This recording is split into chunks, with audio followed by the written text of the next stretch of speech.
Good morning, students. So we have already started the second chapter, that is tissues. So in the previous class I have given you the introduction of tissues. I have explained you actually what are tissues. So if anyone has doubt, you can clarify your doubts. Now children, one question is this: are plants and animals, are they made up of same type of tissues? Do plants and animals have same type of tissues? No. Plants and animals, they do not have same type of tissues. Why? Because the structure of plant is different and the function of plants and animals are also different. So which shows that the cells also are different. Cells of plants and animals are also different. Though there must be differences in the cell of the plants and animals, but they have three basic things in common that I told you in the first chapter itself, that is plasma membrane, cytoplasm and nucleus. So they have these things in common. They have mitochondria also, but there are other differences in the plant and the animal cells. There must be few additional structures in plant cell or animal cell. Okay, so plants and animal cells are not made up of same tissues because they are different in structure and there is a difference in function also. Okay, now you can see that plants, they are stationary or they are fixed. They do not move. Okay, and they have to be upright. So it means that they need support, because they have to be upright, that is against gravity. Okay, so what happens, they have to be upright and they need large quantity of supportive tissue, and this supportive tissue, that is made up of dead cells. Okay, understood?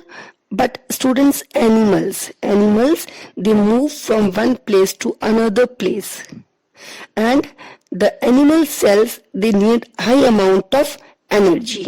Okay, and since they need high amount of energy, the cells are, we can say the cells of the animals are living. Why the cells of the animals are living?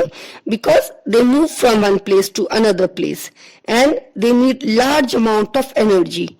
And from which type of cells you will get large amount of energy? Dead cells or the living cells? Living cells. So the cells of the animals are living cells, because living cells can only release energy.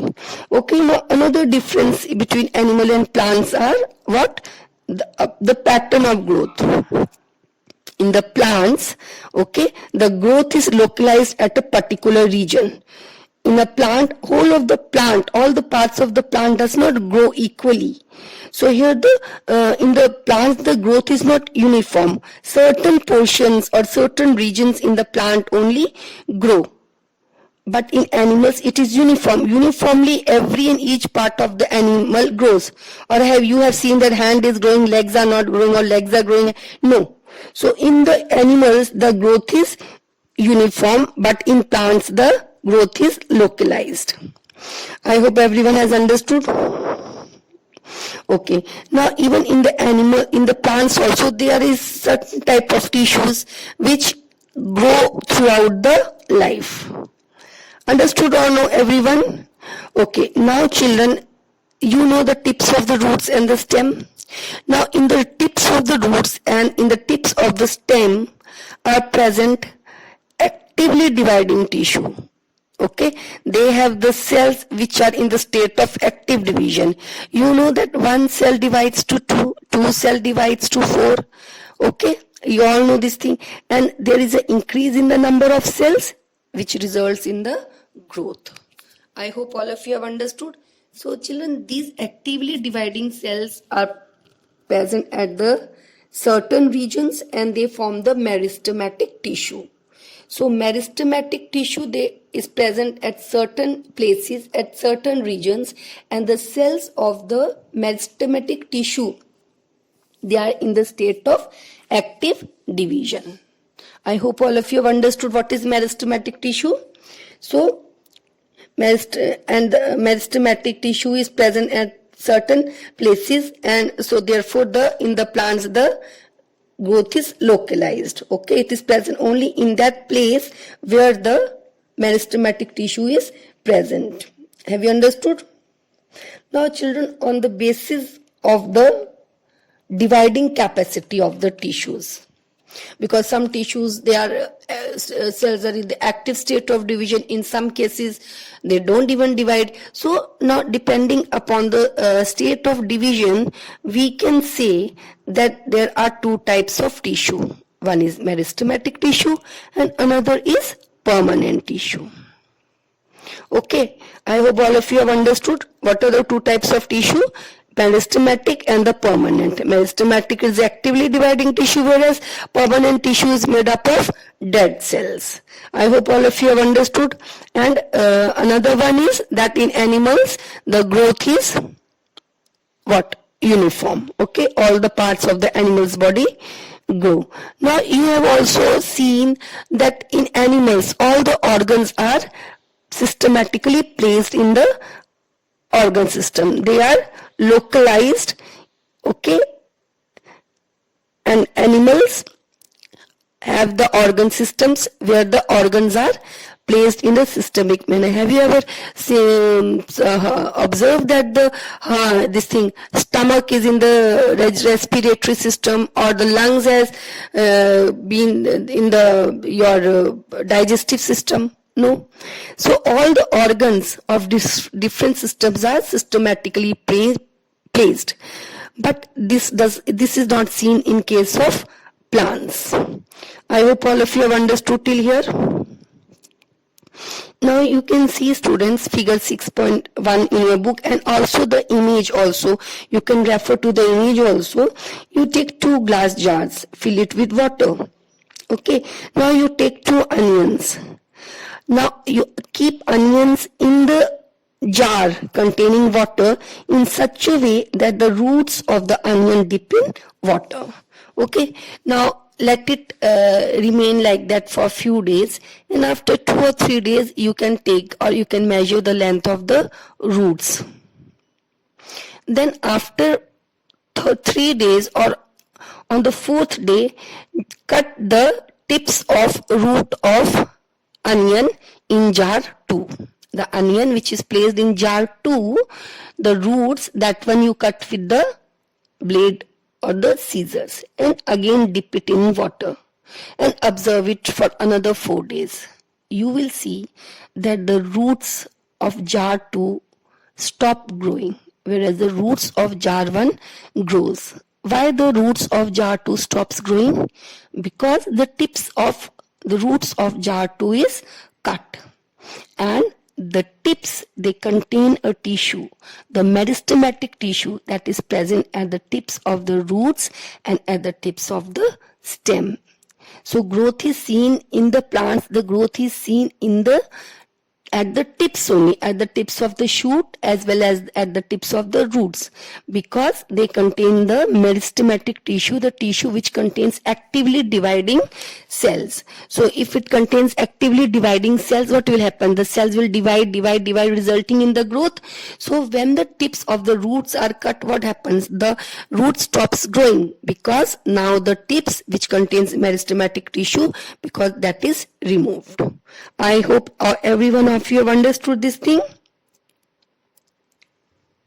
Okay, now students, meristematic tissue, as I have told you before also, that it is present at particular place, it is localized.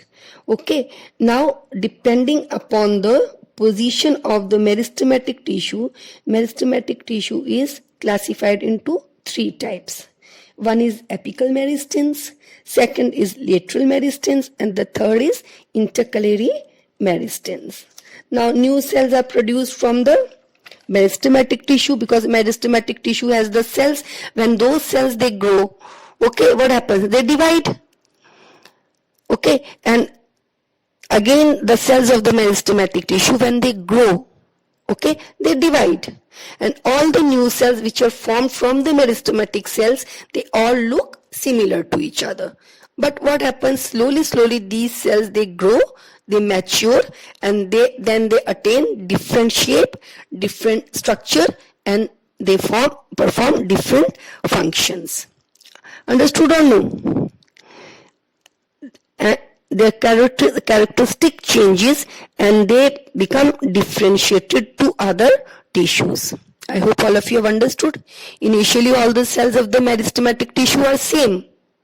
Then slowly what happens? They change the shape and their function is also changed. What happens? The new tissue is formed, which is called as differentiation, or you can also say that differentiation of the tissue take place. I hope all of you have understood this thing. What is differentiation of tissues? Okay.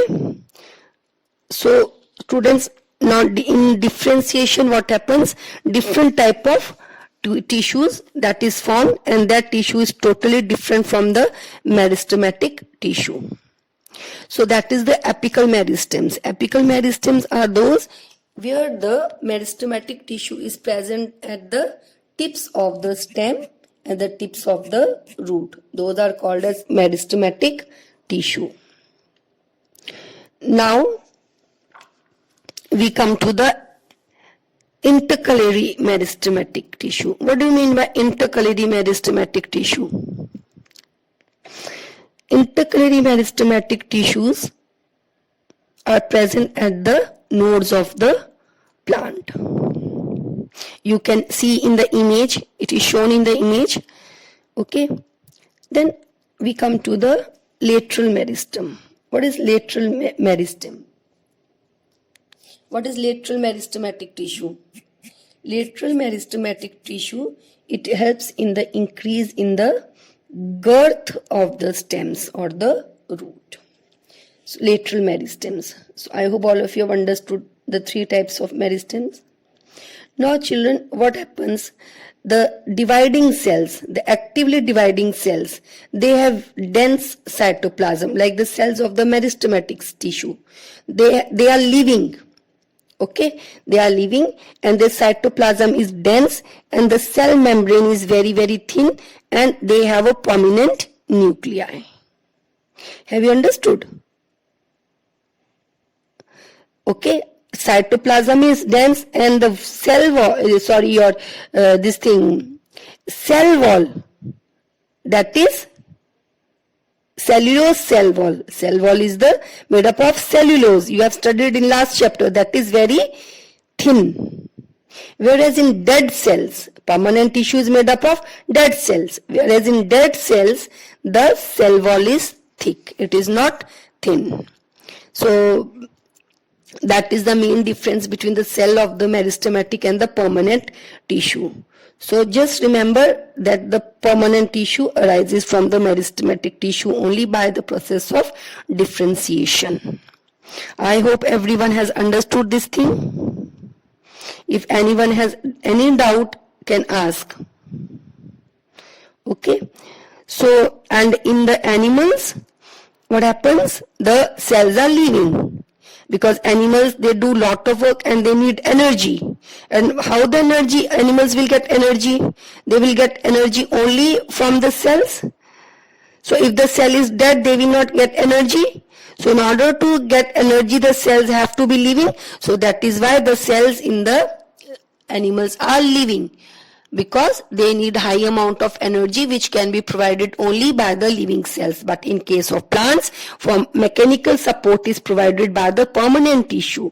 And the permanent tissue consists of dead cells. I hope everyone has understood till here. If anyone has any doubt, you can clear your doubts. So children, rest of the portion we will do in next class. But whatever is explained to you, please revise it, and if you have any doubt, you can clarify it.